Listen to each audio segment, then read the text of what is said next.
اپنی موجودہ صورتحال سے سفر کا آغاز کرے گا اور قرب پروردگار پر جا کر انسان اس سفر کو ختم کرے گا اور یہ سفر اس کا وہاں پائے تکمیل تک پہنچے گا۔ واضح سی بات ہے کہ انسان کا یہ سفر مادی نہیں ہے، سفر مکانی، جس طرح ہم لاہور سے کراچی یا کراچی سے مثلا نجف کی جانب سفر کرتے ہیں، یہ سفر ایسا سفر نہیں ہے، مادی سفر نہیں ہے۔ خداوند متعال جسم تھوڑی ہے کہ ہمارا جسم اٹھ کر اس کے جسم سے جا کر ملے گا، وہاں خداوند متعال سے ہم بغل گیر ہو جائیں گے، خداوند متعال سے مصافحہ کریں گے، روبوسی کریں گے اور وہ سفر پایہ تکمیل تک پہنچ جائے گا۔ نہیں عزیزان محترم، یہ ایسا سفر نہیں ہے، یہ ایک معنوی سفر ہے۔ البتہ یہاں کہہ سکتے ہیں کہ خداوند متعال نے اگرچہ تشریفاتی طور پر اپنے لیے ایک گھر کا اعلان کر رکھا ہے، اس کو کعبے کا نام دیا ہے، اسے بیت اللہ الحرام کہا جاتا ہے، اور اللہ تبارک و تعالیٰ نے لوگوں کو دعوت دی ہے کہ لوگ حج بیت اللہ کے لیے اس گھر کی جانب سفر کریں، اس گھر کے گرد اپنے طواف کو مکمل کریں، اس گھر کے گرد وہ جو مناسک فقہ اسلامی میں بیان کیے گئے ہیں، انسان ان مناسک کو انجام دیتے ہوئے حج کے اعمال کو انجام دے۔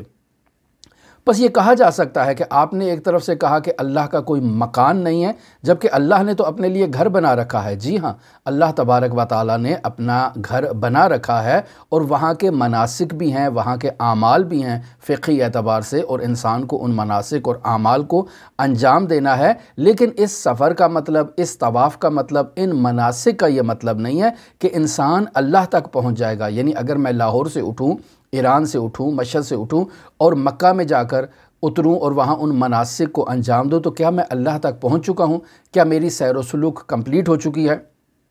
تو ایسا تو نہیں ہے۔ انسان، بہت سارے ایسے لوگ ہیں جو حاجی ہیں، جاتے ہیں اللہ کے گھر کا طواف کرتے ہیں، اعمال کو اور مناسک کو انجام دیتے ہیں، لیکن ان سے بڑا فاسق انسان آپ کو اس دنیا میں نظر نہیں آئے گا، اور وہ فاسق ترین انسان ہوں گے۔ ایسے مشاہدہ کیا ہے کیا خود افراد جو مکہ میں موجود ہیں، اللہ کے گھر کے پاس موجود ہیں، ہر روز اللہ کے گھر کی زیارت بھی کرتے ہیں، اللہ کے گھر کا طواف بھی کرتے ہیں، لیکن اس کے باوجود وہ طاغوت کی حمایت کرتے ہیں، طاغوت کے پرچم تلے موجود ہیں، طاغوت کے پرچم کو بلند کرتے ہیں، طاغوت کا ساتھ دیتے ہیں اور اللہ کے دین کے خلاف سازشیں کرتے ہیں؟ تو کیا ایسے لوگ مکہ میں موجود نہیں ہیں؟ کیا ایسے لوگ سعودی عرب میں موجود نہیں ہیں؟ کیا ایسے لوگ روئے زمین پر موجود نہیں ہیں جو اللہ کے بیت کا طواف کرنے کے باوجود مسلمانوں کا قتل عام کرتے ہیں، مسلمانوں کے خلاف سازشیں کرتے ہیں، مسلمانوں کے خلاف سازشوں کا جال بنتے ہیں؟ آپ اس کی واضح ترین مثال اپنے ملکوں میں، اسلامی ممالک میں موجود سیاستدانوں کو دیکھ سکتے ہیں کہ اگر آپ فساد میں دیکھیں تو یہ لوگ مفسد ترین افراد ہوتے ہیں۔ مالی اعتبار سے، جنسی اعتبار سے دیکھیں تو ان لوگوں کے وجود میں جنسی فساد بہت زیادہ پایا جاتا ہے۔ اگر یہ اجتماعی اور معاشرتی اعتبار سے دیکھیں تو لوگوں کے لیے ایسے ظالمانہ قوانین کو بناتے ہیں، ان قوانین کو جاری کرتے ہیں، لوگوں کے حقوق کو پامال کرتے ہیں، لوگوں کی ناموس کو، عزتوں کو پامال کرتے ہیں، لیکن اس کے باوجود ان کا بہت ہی افتخار کے ساتھ یہ محسوس کرتے ہیں کہ جب یہ بیت اللہ کی زیارت کے لیے جائیں، حج کے لیے جائیں، تو ان کے لیے خانہ کعبہ کا دروازہ کھول دیا جائے اور یہ اس دروازے کا اندر سے جا کر اللہ کے گھر کا طواف کریں۔ یہ سمجھتے ہیں کہ شاید اس گھر کو اندر سے دیکھنے سے اور اس گھر کے اندر جانے سے یہ اللہ کے بہت ہی قریب ہو جائیں گے۔ نہیں عزیزان محترم، یہ ایک خام خیالی ہے۔ انسان سمجھ یہ بیٹھا ہے کہ یہ سفر مادی ہے، انسان نے لاہور سے اٹھنا ہے، کراچی سے اٹھنا ہے، پشاور سے اٹھنا ہے، ہندوستان سے اٹھنا ہے اور سیدھا مکہ جا کے اترنا ہے، اور وہ اللہ کے گھر کی دروازے کی چابی کھلے گی اور وہ دروازہ کھلے گا، انسان اندر چلا جائے گا، بس یہ اب انسان اللہ کا سب سے قریب ترین انسان ہو چکا ہے۔ نہیں عزیزان محترم، ایسے افراد آپ کو فاسق ترین افراد نظر آئیں گے کہ جو اللہ کے گھر کا طواف بھی کرتے ہیں، اللہ کے گھر جاتے بھی ہیں۔ پس معلوم ہوا کہ جو اللہ کے گھر جاتے ہیں اور اللہ کے گھر کا طواف بھی کرتے ہیں اور انہیں اللہ کا قرب حاصل نہیں ہوتا، اس نقطے سے ہم اس بات کو دلیل قرار دیتے ہیں کہ یہ سفر مادی نہیں ہے، جسمانی نہیں ہے، یہ سفر ایک روحانی سفر ہے، ایک باطنی سفر ہے، ایک قلبی سفر ہے۔ وگرنہ اللہ کے گھر جانے والے لوگ اللہ سے کس قدر دور ہیں۔ اسی طرح انسان جو اللہ کے گھر نہیں گیا، وہاں مکہ جانے کی اس کو سعادت نصیب نہیں ہوئی ہے، اس کے پاس استطاعت نہیں تھی، امکانات نہیں تھے، وسائل نہیں تھے، لیکن وہ اپنے شہر میں بیٹھا ہوا، ایسے اس نے باطنی سفر کا آغاز آغاز کیا ہے کہ اللہ کے قریب ترین انسان قرار پایا ہے اور اللہ کا مقرب ترین انسان بنا ہے۔ پس یہ سفر انسان کا روحانی سفر ہے، انسان نے اپنی روح کے ذریعے سے اس سفر کو کرنا ہے، اپنے باطن کے ذریعے سے اس سفر کو طے کرنا ہے، اور باطنی کمالات کو انسان نے جو ہے وہ حاصل کرنا ہے، اور ایسے بلند ترین مرتبے پر انسان نے فائز ہونا ہے کہ جس مقام کو مقام عندیت کہا جاتا ہے، جس مقام پر انسان عند اللہ قرار پاتا ہے۔ جیسے سورہ قمر کی آیت نمبر 55 میں خداوند متعال ارشاد فرماتا ہے فی مقعد صدق عند ملیق مقتدر، کہ وہ سچے بادشاہ کی بارگاہ میں، اس صاحب اقتدار بادشاہ کی بارگاہ میں وہ لوگ جو ہیں وہ پہنچ جائیں گے۔ یہاں عندیت کا جو مقام ہے، یہ مقام عندیت وہ بلند ترین مقام ہے جہاں ایک سالک نے، ایک عارف نے پہنچنا ہے اور اللہ کا قرب حاصل کرنا ہے۔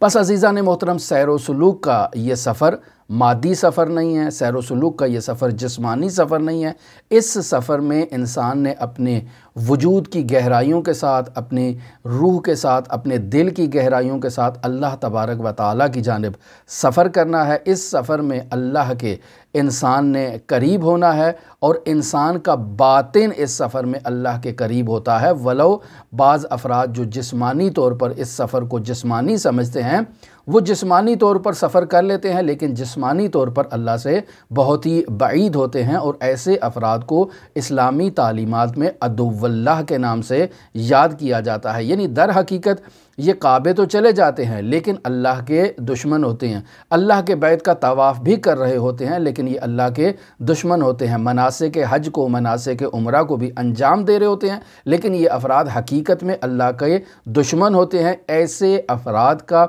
دل سے اللہ کے ساتھ کسی قسم کا کوئی رابطہ نہیں ہوتا، در واقع یہ شیطان کے نمائندے ہوتے ہیں، در واقع یہ شیطان کے ترجمان ہوتے ہیں، در واقع یہ شیطان کے عبد ہوتے ہیں، اور شیطان کی عبادت میں جا کر یہ اللہ کے گھر کا طواف کر رہے ہوتے ہیں۔ در واقع ان کے وجود کے تمام اعضاء سے شیطنت ٹپک رہی ہوتی ہے۔ ایسے افراد کو کعبہ بھی بلندیوں تک نہیں پہنچا سکتا، بلکہ ایسے افراد کو وہ کعبہ بھی انحطاط کے مقام پر پہنچائے گا، انہیں پستیوں کی طرف لے جائے گا۔ یہ ظاہری طور پر،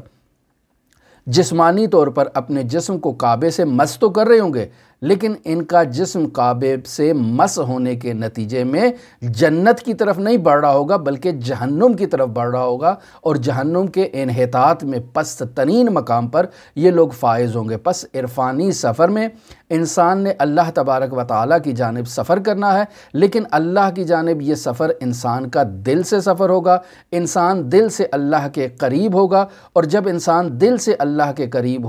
ہوگا روح سے اللہ کے قریب ہوگا تو در واقع یہ انسان اللہ کی عندیت کے مقام پر فائز ہوگا۔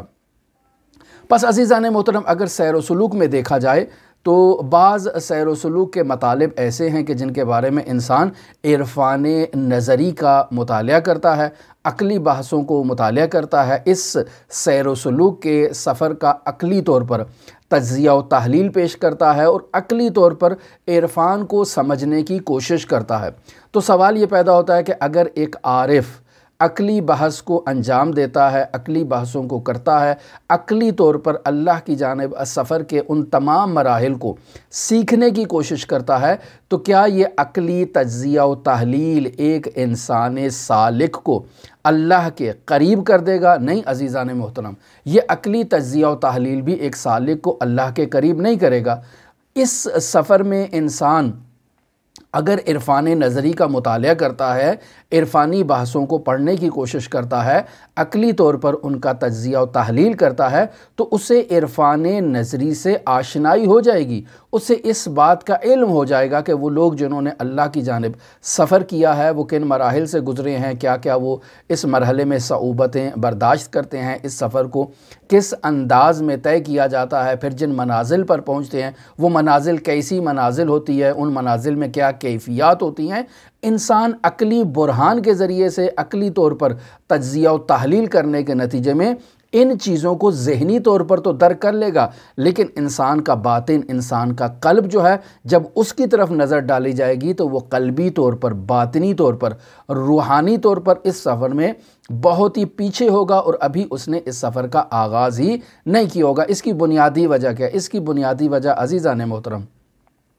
یہ ہے کہ ہم لوگ در حقیقت بہت ہی کمزور لوگ ہیں۔ ہم لوگ حقیقت میں اللہ سے بہت دور ہیں۔ ہمارے اور اللہ کے درمیان در واقع حجاب آ چکا ہے۔ ہمیں اس حجاب کو مرتفع کرنا ہے، اس حجاب کو ہٹا کر اللہ کو دل سے، اللہ کو جو ہے وہ مشاہدہ کرنا ہے اور اللہ کا قرب اختیار کرنا ہے۔ پس جب تک انسان ان حجابات کو برطرف نہیں کرے گا، ان پردوں کو نہیں ہٹائے گا، نور عظمت پروردگار کی تجلیاں انسان کے وجود پر تابش نہیں کریں گی۔ ہم اس کی مثال یوں بھی دیتے ہیں کہ اگر باہر دھوپ نکلی ہوئی ہے، آفتاب نکلا ہوا ہے، انسان اپنے کمرے میں بیٹھا ہوا ہے اور ہر طرف سے اس نے کمرے کی دروازے، کھڑکیاں بند کر رکھی ہیں اور کھڑکیوں پر بھی موٹے سے پردے اس نے آویزاں کر رکھے ہیں، تو باہر نور موجود ہے، لیکن انسان کمرے میں اس نور کی شعاؤں سے، نور کی روشنی سے محروم ہے۔ لہٰذا اگر انسان چاہتا ہے کہ اس روشنی سے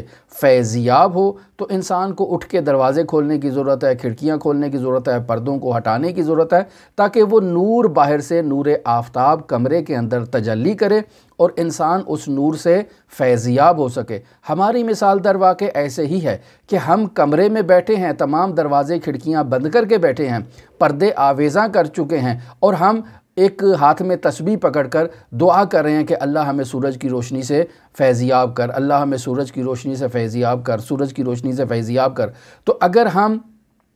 11,000 مرتبہ بھی اس تسبیح کو پڑھ لیں اور صبح سے شام تک بیٹھ کر تسبیح پڑھتے رہیں، وہ سورج طلوع بھی ہو جائے گا، غروب بھی کر جائے گا، لیکن ہم اس سورج کی شعاؤں سے اور کرنوں سے فیضیاب نہیں ہوں گے۔ اب کسی فرشتے نے تو آ کر ان پردوں کو نہیں ہٹانا ہے اور ان دروازوں کو تو نہیں کھولنا ہے، یہ تو ہمارا کام ہے کہ ہم اٹھیں اور اس دروازے کو کھولیں، اس کھڑکیوں کو کھولیں، باہر کی ہوا کو اندر آنے دیں، تاکہ اس روشنی آفتاب کی جو نورانیت ہے اس سے ہم فیضیاب ہو سکیں۔ ہماری مثال در واقع ایسے ہی ہے۔ ہم نے اپنے وجود پر حجابات کو جو ہے وہ لاگو تو کر رکھا ہے، اب تسبیح پکڑ کر چلا کرنا شروع کر دیں کہ اے میرے پروردگار نور معرفت عطا کر، نور معرفت عطا کر، نور معرفت عطا کر۔ جس قدر بھی ہم یہ ورد کرتے رہیں گے عزیزان محترم، جب تک ہم اپنے وجود سے ان غلیظ پردوں کو اور ان حجابات کو نہیں ہٹائیں گے، تب تک ہمارے وجود میں نور پروردگار کی تجلی نمایاں نہیں ہوگی۔ حضرات اہل بیت علیہم السلام سے دوری خود ایک مصداق ہے اس بات کا کہ انسان کے وجود میں خداوند متعال کے نور الہی کی تجلی انسان کے وجود میں نہیں آتی ہے اور انسان نور پروردگار کو مشاہدہ نہیں کر سکتا۔ جیسے ہم نے بیان کیا کہ اللہ تبارک و تعالیٰ نے حضرت صدیقہ طاہرہ فاطمہ زہرا سلام اللہ علیہا کو اپنے نور عظمت سے خلق کیا ہے۔ پس اگر کوئی شخص فاطمہ زہرا سلام اللہ علیہا سے دشمنی کرتا ہے، فاطمہ زہرا سلام اللہ علیہا کے دشمنوں کو دوست رکھتا ہے، ان سے محبت کرتا ہے، تو وہ در واقع ایسے ہی ہے جیسے کمرے میں بیٹھا ہوا یہ شخص تسبیح کر رہا ہے کہ اللہ قرب عطا کر، اللہ جنت عطا کر، اللہ معرفت عطا کر، لیکن اٹھ کے پردوں کو نہیں ہٹاتا ہے۔ تو کیسے نور پروردگار اس کے وجود پر تجلی کرے گا جبکہ یہ نور پروردگار سے دشمنی کر رہا ہے، نور پروردگار کے دشمنوں سے محبت کر رہا ہے، ان سے دوستی کر رہا ہے، ان سے رابطے میں موجود ہے۔ پس عزیزان محترم، پہلا قدم یہ ہے کہ انسان اپنے وجود سے حجاب کو برطرف کرے۔ پس اگر انسان اپنے وجود سے حجاب کو برطرف کرتا ہے، مرتفع کرتا ہے، تو انسان کے وجود میں ایک حال ایجاد ہوگا، انسان اپنے وجود میں ایک نئی حالت کو مشاہدہ کرے گا۔ یہ نئی حالت اس کے لیے کشف کر رہی ہے کہ نور پروردگار کی تجلیاں انسان کے وجود پر تابش کر رہی ہیں، انسان کے وجود میں اتر رہی ہیں۔ پس اگر انسان آیات کا مطالعہ کرے، اگر انسان روایات کا مطالعہ کرے، اگر انسان عرفان نظری میں موجود عقلی بحثوں کو مطالعہ کرے، تو اس سے انسان کو عرفان نظری کا علم ہو جائے گا، عرفان نظری کے بعض آثار کا بھی علم ہو جائے گا، عرفان نظری کے مقامات کا بھی علم ہو جائے گا، عرفان نظری کی معلومات کا اور علامات کا بھی انسان کو علم ہو جائے گا۔ لیکن اجمالی طور پر جب تک انسان اپنے اپنے وجود سے پردے کو برطرف نہیں کرتا ہے اور انسان کے وجود میں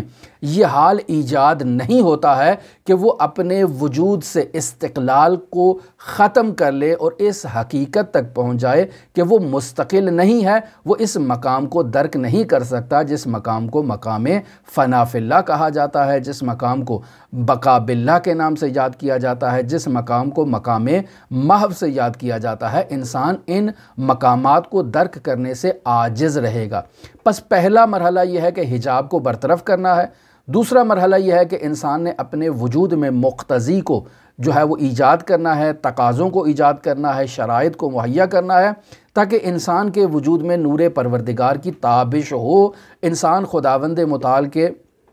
اس جمال کو اور جلال کو اپنے وجود کی گہرائیوں سے مشاہدہ کرے۔ پس عزیزان محترم، ہم اگر عقلی طور پر فلسفی بحثوں کو مطالعہ کریں گے، عقلی طور پر فلسفی بحثوں کا تجزیہ و تحلیل کریں گے، تو اس سے ہمیں عرفانی بحثوں سے آشنائی ہو جائے گی، عرفانی اصطلاح سے تو آشنائی ہو جائے گی، ہم عرفانی الفاظ سے آشنا تو ہو جائیں گے، عرفان نظری کی معلومات سے ہم فیضیاب بھی ہوں گے اور کافی حد تک ہماری علمی تشنگی برطرف تو ہوگی، لیکن عرفان نظری کی بحثوں کو پڑھنے سے علمی تشنگی برطرف کرنے اس کا ہرگز یہ مطلب نہیں ہے کہ انسان کے وجود میں تبدیلی بھی ایجاد ہو اور انسان کسی مقام پر بھی فائز ہو جائے۔ عین اسی طرح جیسے انسان مکہ پہنچ گیا، اللہ کے گھر کے گرد طواف بھی کر رہا ہے، لیکن مکہ پہنچنے سے، اللہ کے گھر کے طواف سے انسان معنوی تقرب کے مقام پر فائز نہیں ہوگا۔ اس معنوی تقرب تک پہنچنے کے لیے سب سے اہم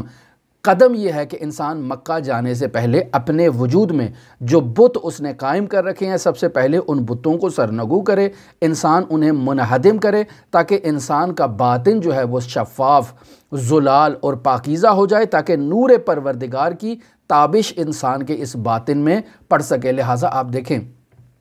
کہ یہ جو حاجی جاتے ہیں مکہ زیارت کے لیے اور اعمال حج انجام دینے کے لیے، ان سے کیا کہا جاتا ہے؟ ان سے سب سے پہلے جو فقہی دستورات بیان کیے جاتے ہیں کہ آپ اپنے مال کو پاکیزہ کریں، یعنی آپ نے اللہ کے گھر جانا ہے تو جس مال سے آپ اللہ کے گھر جانا چاہتے ہیں وہ مال غصبی نہیں ہونا چاہیے، وہ مال نجس نہیں ہونا چاہیے، اس مال پر خمس واجب نہیں ہونا چاہیے۔ لہٰذا آپ پہلے حقوق الہی کو ادا کریں، اپنے مال کو پاکیزہ کریں، اپنے لباس کو پاکیزہ کریں، اپنے وجود کو پاکیزہ کریں۔ اگر آپ کے وجود پر کسی کا کوئی حق ہے تو اس حق کو ادا کریں، اگر آپ نے کسی پر ظلم کیا ہے تو اس مظلوم سے جا کر معافی کا مطالبہ کریں، عفو و درگزشت کا مطالبہ کریں۔ آپ کے وجود میں جو بت ہیں، پہلے مرحلے میں ان بتوں کو توڑنا یہ بہت ہی ضروری ہے۔ انسان جب اپنے وجود سے بتوں کا خاتمہ کر لے گا تو اب انسان آمادہ ہے کہ اس کے وجود میں نور پروردگار کی تابش ہو۔ لہٰذا اخلاقی اعتبار سے اسے تخلیہ کہا جاتا ہے کہ پہلے انسان گھر کو خالی کرے،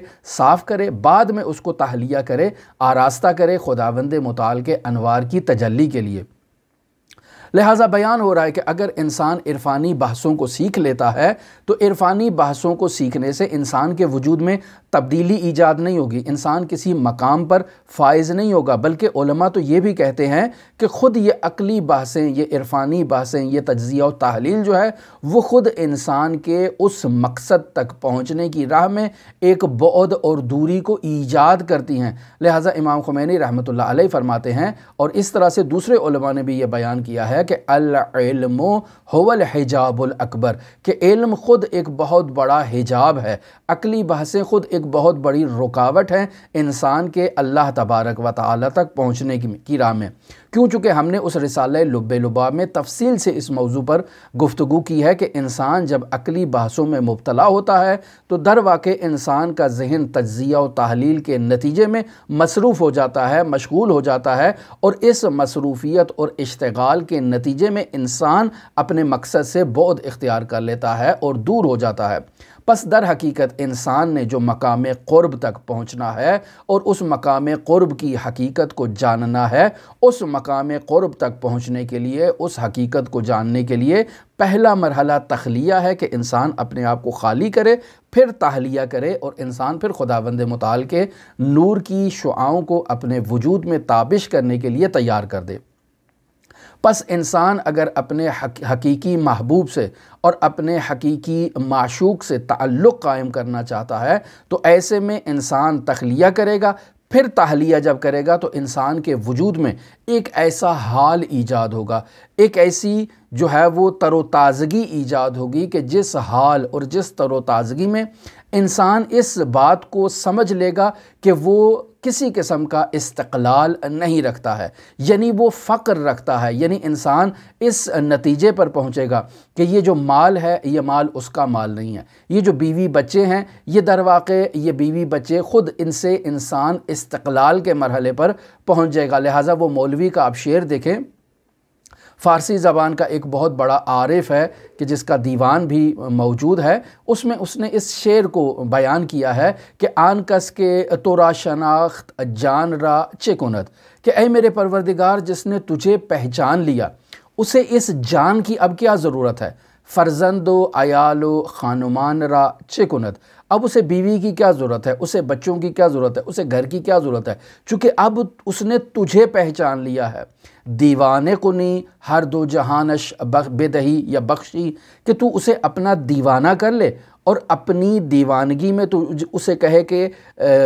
تمام عوالم میں نے تیرے سپرد کر دیے ہیں، تو عالم دنیا کا بھی مختار ہو چکا ہے، عالم معنی کا بھی مختار ہو چکا ہے، تجھے میں نے مقام کن تک پہنچا دیا ہے، تو ایک دیوانے کو جو تیری محبت میں اور تیرے عشق میں دیوانہ ہو چکا ہے تو اسے دونوں جہانوں کا اگر مالک بھی بنا دے تو دیوانہ یہ تو ہر دو جہان را چه کند، تو تیرا دیوانہ ان دو جہانوں کا کیا کرے گا، اس کے یہ کس کام میں ہے، وہ تو تیری محبت میں اور تیرے عشق میں تڑپ رہا ہے، اس کو کسی اور چیز کی ضرورت نہیں ہے، تو اسے اگر اپنے غیر کی طرف مشغول کرنا چاہے تو تیرا غیر اسے اپنی طرف مشغول نہیں کر سکتا، اسے تیرے غیر میں وہ لطف ہی نہیں آ رہا جو خود تیری ذات کی طرف اسے لطف عطا ہو رہا ہے۔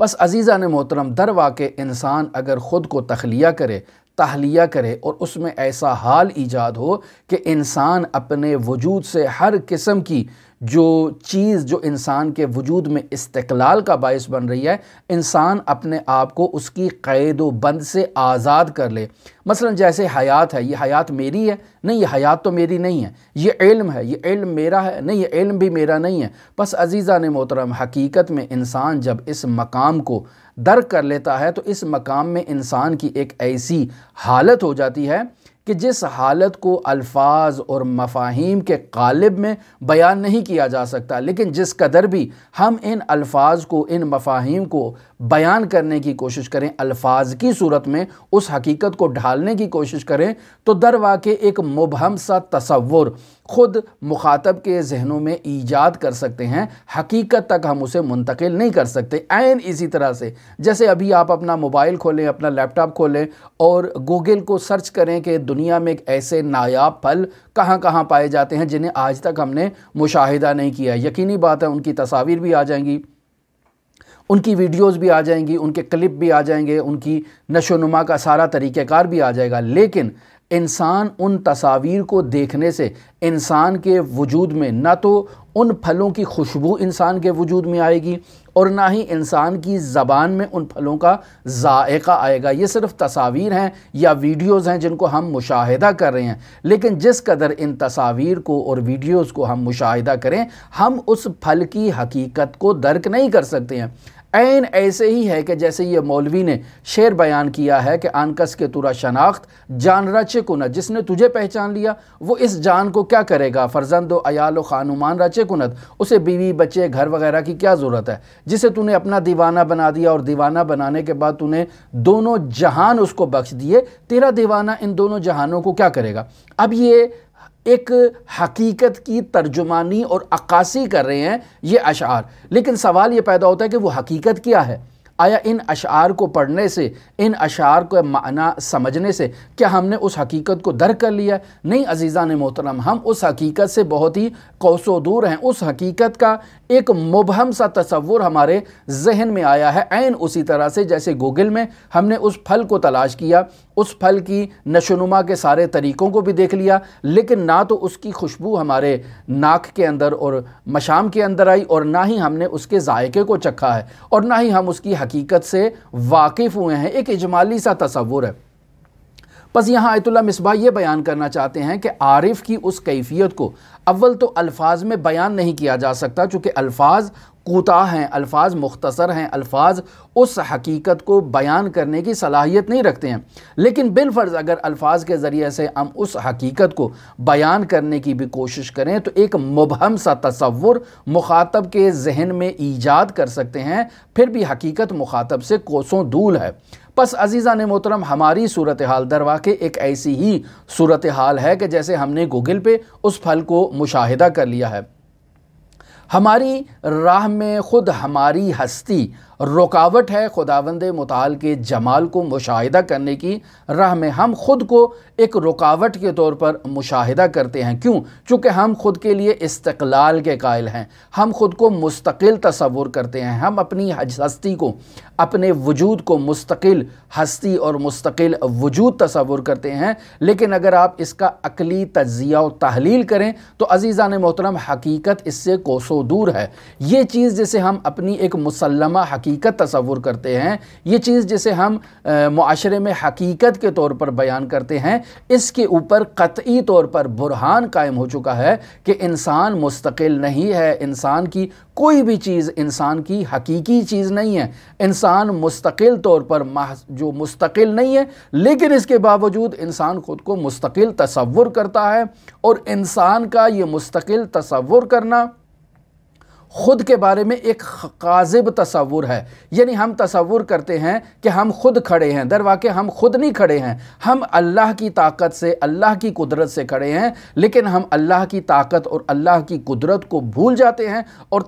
تصور یہ کرتے ہیں کہ یہ جو کھڑا ہو رہا ہوں یہ میں کھڑا ہو رہا ہوں، یہ جو بیٹھ رہا ہوں یہ میں بیٹھ رہا ہوں، یہ جو کھا رہا ہوں یہ میں کھا رہا ہوں، یہ جو سو رہا ہوں یہ میں سو رہا ہوں، یہ جو پڑھ رہا ہوں یہ میں پڑھ رہا ہوں، یہ جو نمبر حاصل کر رہا ہوں امتحانات میں یہ میں حاصل کر رہا ہوں۔ نہیں عزیزان محترم، ان سب کے پیچھے خداوند متعال کی حکمت، طاقت، قدرت کار فرما ہے۔ اگر ایک لحظے کے لیے، ایک لمحے کے لیے خداوند متعال انسان سے اس ارادے کو، جو خداوند متعال نے اپنی قدرت کو اس انسان سے متعلق کیا ہے، ایک لمحہ بھر کے لیے خداوند متعال اسے انسان سے لے لے تو انسان دھڑم کر کے زمین پر گرے گا، انسان کا حافظہ فوراً نابود ہو جائے گا، انسان نسیان میں اور الزائمر میں مبتلا ہو جائے گا، انسان کے وجود میں کسی چیز کا علم نہیں رہے گا۔ پس عقلی اور فلسفی طور پر انسان اگر تجزیہ و تحلیل کرے تو اس نتیجے پر پہنچ سکتا ہے کہ یہ جو میری حیات ہے یہ میری حیات نہیں ہے، یہ میری حیات اس کی ذات سے وابستہ ہے،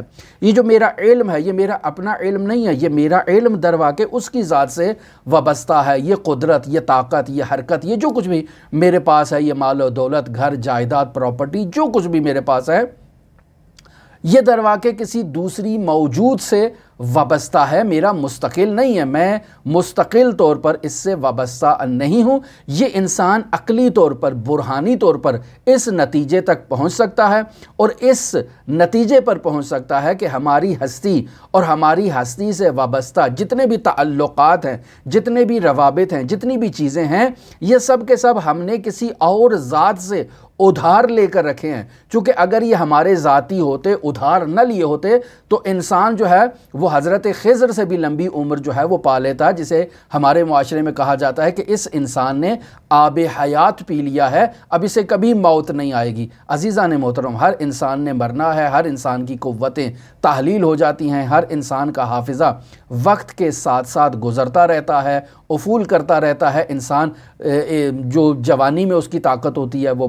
بڑھاپے میں نہیں ہوتی ہے، جو جوانی میں حافظہ ہوتا ہے وہ بڑھاپے میں نہیں ہوتا ہے، مگر یہ کہ انسان کی طاقت کا منشا جو اللہ تبارک و تعالیٰ کی جانب سے ہے، انسان اسی ذات سے مسلسل اس کو دریافت کرتا رہے اور اس ذات سے انسان مسلسل جو ہے وہ وابستہ رہے۔ پس انسان اگر عقلی برہان کو دیکھے تو عقلی برہان سے یہ مطالب ثابت ہو سکتے ہیں، لیکن اگر انسان ان عقلی برہانوں کو کنار پر رکھے اور اپنے وجود میں جھانک کر دیکھے تو انسان اپنے وجود میں اس چیز کو محسوس نہیں کرتا ہے۔ پس عزیزان محترم، انسان یہ تصور کرتا ہے کہ صرف اس میں فقر ہے، در حقیقت وہ جو ہے وہ اس میں صرف فقر نہیں ہے بلکہ عین فقر ہے انسان کی ذات۔ عزیزان محترم، یعنی کسی قسم کا استقلال انسان کے وجود میں نہیں ہے، انسان فقر محض رکھتا ہے، انسان اپنے وجود میں اس کا محتاج ہے، اپنے وجود کی بقا میں اس کا محتاج ہے، استمرار میں اس کا محتاج ہے، انسان فقر محض ہے۔ اگر وہ نہ چاہتا تو انسان وجود ہی تشکیل نہ پاتا اور انسان کا وجود ہی نہ ہوتا۔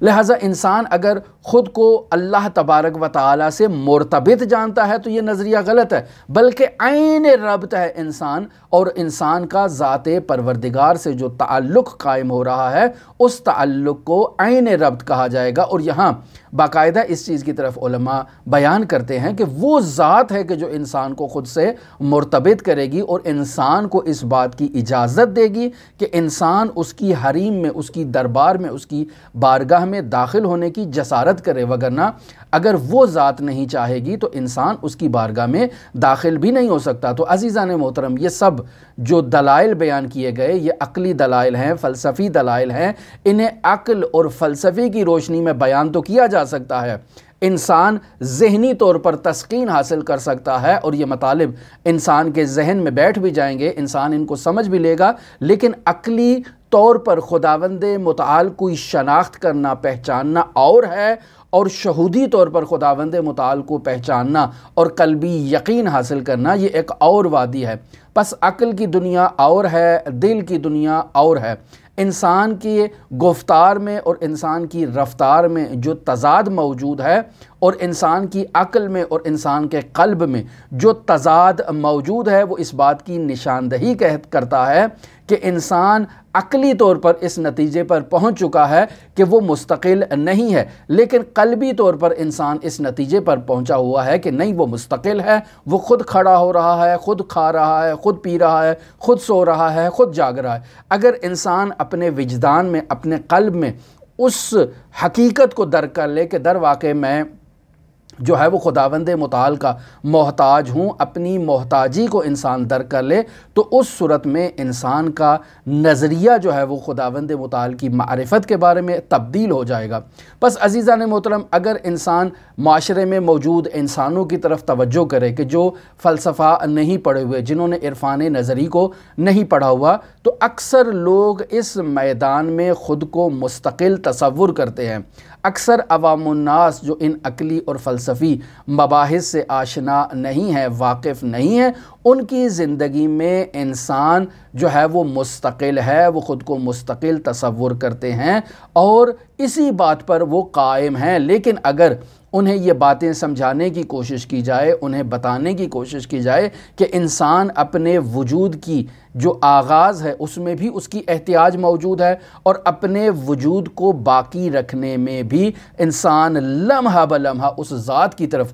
محتاج ہے، تو وہ عقلی طور پر اس برہان کو سمجھ بھی لیں گے، اس برہان تک پہنچ بھی جائیں گے، اس برہان کی تصدیق بھی کر لیں گے۔ لیکن اگر آپ ان کے قلب میں جھانک کر دیکھنا چاہیں کہ کیا ان کے گفتار اور رفتار میں اس کی کوئی تبدیلی ایجاد ہوئی ہے، کیا ان کا قلب ان کی عقلی تجزیہ و تحلیل میں ان کا ساتھ دے رہا ہے، تو کہیں گے کہ نہیں، اس مرحلے میں ابھی وہ ساتھ نہیں دے رہا، یعنی در واقع ایمان ابھی ان کے قلب میں داخل نہیں ہوا۔ انہوں نے زبان سے کہہ دیا ہے اشہد ان لا الہ الا اللہ وحدہ لا شریک لہ واشہد ان محمدا عبدہ ورسولہ، یہ زبان سے کہہ دیا ہے، لیکن ابھی یہ شہادت کے کلمات ان کے دل میں موجود نہیں ہیں۔ ابھی تک انہوں نے دل سے اشہد ان لا الہ الا اللہ نہیں کہا ہے، دل سے ابھی تک انہوں نے محمد رسول اللہ نہیں کہا ہے۔ اور اگر ایسا دل سے کہتے تو وما آتاکم الرسول فخذوہ وما نہاکم عنہ فانتہوا، جو میرا حبیب کہہ دے اس کو لے لو اور جس سے منع کرے اس سے رک جاؤ۔ اگر غدیر خم میں ولایت علی کا اقرار کر لیا، علی ابن ابی طالب کی بیعت کر لی، تو پھر اب اس پر باقی ہیں اگر انسان کے وجود کو قطع کر دیا جائے، انسان کے وجود کو ریزہ ریزہ کر دیا جائے، تب بھی انسان اس ولایت علی سے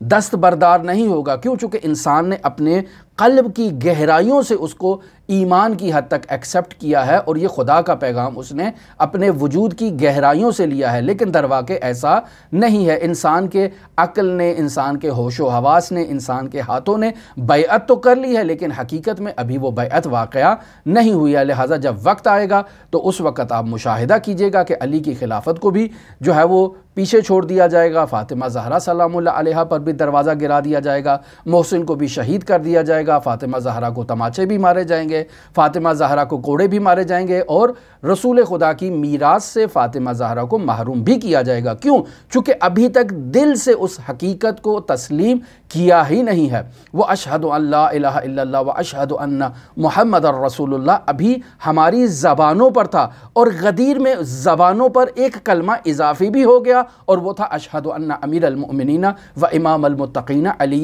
حجت اللہ، اور وہاں ہم نے بیعت بھی کر لی ہے، و بخن بخن یا ابن ابی طالب بھی کہہ دیا ہے، لیکن ہمارے وجود کی حقیقت ابھی علی ابن ابی طالب کو تسلیم کرنے کی راہ میں بہت بڑی رکاوٹ ہے، اور ہم دل سے اسے ایکسیپٹ نہیں کر پا رہے ہیں۔ لہٰذا عزیزان محترم،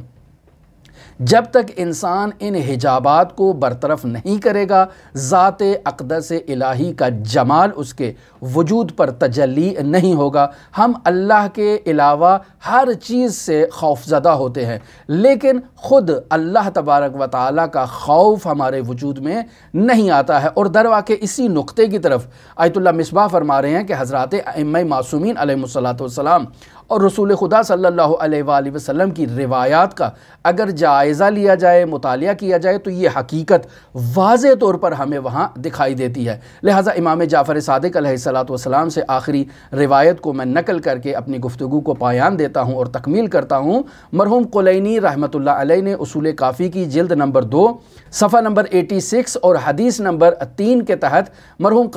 کلینی نے اس روایت کو نقل کیا ہے کہ من اخاف اللہ، جو شخص بھی اللہ تبارک و تعالیٰ سے خوف زدہ ہوگا اور اللہ تبارک و تعالیٰ کا خوف اس کے وجود کے ذرے ذرے میں اگر قائم ہوگا تو اخاف اللہ منہ کل شیء، تو اللہ ہر شے کے دل میں اس کا خوف جو ہے وہ اس عبد مومن کا ڈال دے گا۔ لیکن اگر انسان اللہ سے خوف زدہ نہیں ہے، وَمَن لَمْ يَخِفِ اللَّهُ، اور اگر کوئی شخص اللہ کا خوف اس کے وجود میں نہیں ہے، اخافہ اللہ من کل شیء، تو اللہ اس انسان کے وجود میں ہر شے کے خوف کو ڈال دے گا، اور وہ ہر شے سے خوف زدہ ہوگا، اور اس کو کسی شے کا جو ہے وہ خوف اسی طرح سے اس کے وجود میں ہوگا جیسے وہ ڈرتا ہے، سانپ سے ڈرتا ہے، بچھو سے ڈرتا ہے، شیر سے ڈرتا ہے، ہر شے سے ڈرتا ہے۔ کیوں؟ چونکہ وہ اللہ سے نہیں ڈرتا ہے۔ اور اگر یہ شخص اللہ سے ڈرتا ہوگا تو سانپ آ جائے، اللہ کی مخلوق ہے، اگر اللہ نے اس کو اذن دیا ہے تو مجھے یہ کاٹے گا، اور اگر اللہ نے اس کو اذن نہیں دیا تو یہ میرے پاس سے گزر جائے گا۔ انسان شیر سے نہیں ڈرے گا، بچھو سے نہیں ڈرے گا۔ انسان کے وجود میں اللہ پر ایمان اگر اس پختگی سے آ چکا ہے تو انسان کائنات میں کسی چیز سے نہیں ڈرے گا، بلکہ کائنات کی اشیاء اس انسان سے خوف زدہ ہوں گی۔ عین اسی طرح جیسے وہ دیکھیں مرحوم امام خمینی رحمۃ اللہ علیہ کو جب قم سے گرفتار کیا جاتا ہے